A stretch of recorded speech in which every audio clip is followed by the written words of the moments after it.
Hector Hugh Munro, or Saki, was born in British Burma in 1870 and was educated almost entirely by governesses before being sent to England at the age of 12 to further his education. He would return to India to follow in his father's footsteps as an imperial police officer, but returned to England after several bouts of fever laid him out. Munro began writing historical pieces for British magazines, but soon moved to writing political satire for newspapers. Much of his work contrasts the conventions of Victorian and Edwardian England with ruthless, honest struggles of nature and humanity. Many figures in authority meet their untimely deaths or downfalls to the whims of nature, his most famous being the Interlopers and the Toys of Peace. Look for wit and wisdom, even the macabre, in Saki's characters to learn a moral lesson, as his characters haplessly forge ahead to their gloom and doom. The Byzantine Omelette by Saki. Sophie Chattel-Monkheim was a socialist by conviction, and a Chattel-Monkheim by marriage.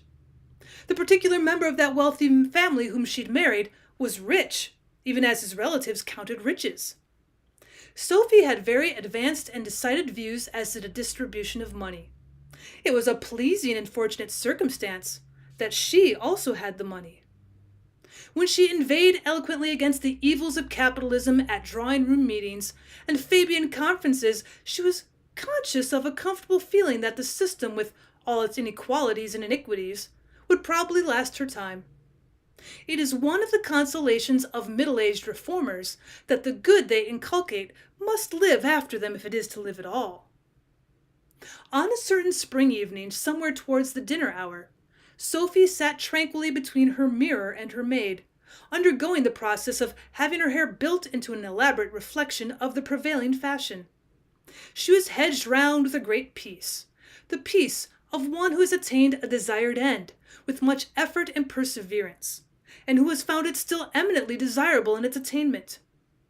The Duke of Syria had consented to come beneath her roof as a guest, and was even now installed beneath her roof, and would shortly be sitting at her dining table. Well, as a good socialist, Sophie disapproved of social distinctions, and derided the idea of a princely caste.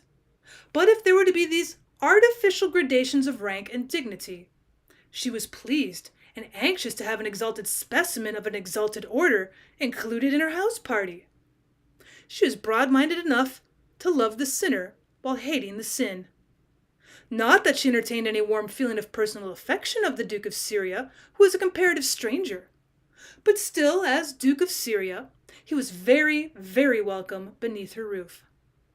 She could not have explained why, but no one was likely to ask her for an explanation, and most hostesses envied her. "You must surpass yourself tonight, Richardson," she said complacently to her maid. "I must be looking my very best. We must all surpass ourselves." The maid said nothing, but from the concentrated look in her eyes and the deft play of her fingers, it was evident that she was beset with the ambition to surpass herself. A knock came at the door, a quiet but peremptory knock, as of someone who would not be denied. "Go and see who it is," said Sophie.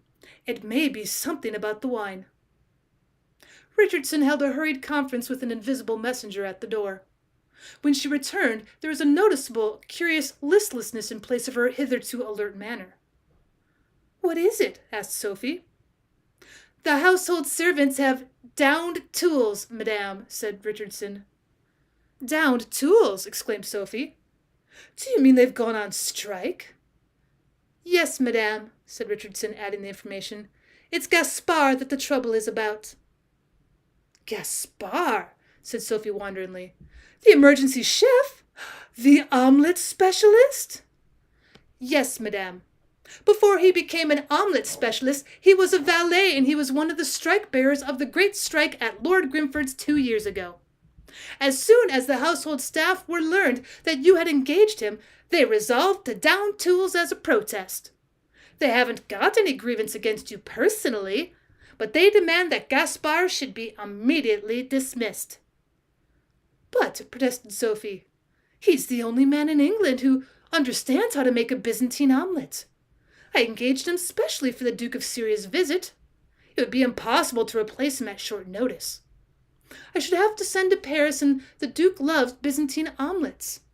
It was the one thing we talked about coming from the station." "He was one of the strike-breakers at Lord Grimford's," reiterated Richardson. "Oh, this is too awful," said Sophie. "A strike of the servants at a moment like this, with the Duke of Syria staying in the house. Something must be done immediately. Quick, finish my hair, and I'll go and see what I can do to bring them round." "I can't finish your hair, madame," said Richardson quietly, but with immense decision. "I belong to the union, and I can't do another half-minute's work till the strike is settled. I'm sorry to be disobliging." "But this is inhuman!" exclaimed Sophie tragically. "I've always been a model mistress, and I've refused to employ any but union servants. And this is the result? I can't finish my hair myself. I don't know how to. What am I to do? It's wicked." "Wicked is the word," said Richardson. "I'm a good conservative, and I've no patience with this socialist foolery, asking your pardon. It's tyranny, that's what it is, all along the line. But I've my living to make, same as other people, and I've got to belong to the union. I couldn't touch another hairpin without a strike permit, not if you was to double my wages." The door burst open, and Catherine Malsom raged into the room. "Here's a nice affair," she screamed. "A strike of household servants without a moment's warning, and I'm left like this. I can't appear in public in this condition." After a very hasty scrutiny, Sophie assured her that she could not. "Have they all struck?" she asked her maid. "Not the kitchen staff," said Richardson. "They belong to a different union." "Well, dinner at least will be assured," said Sophie. "That's something to be thankful for." "Dinner!" snorted Catherine.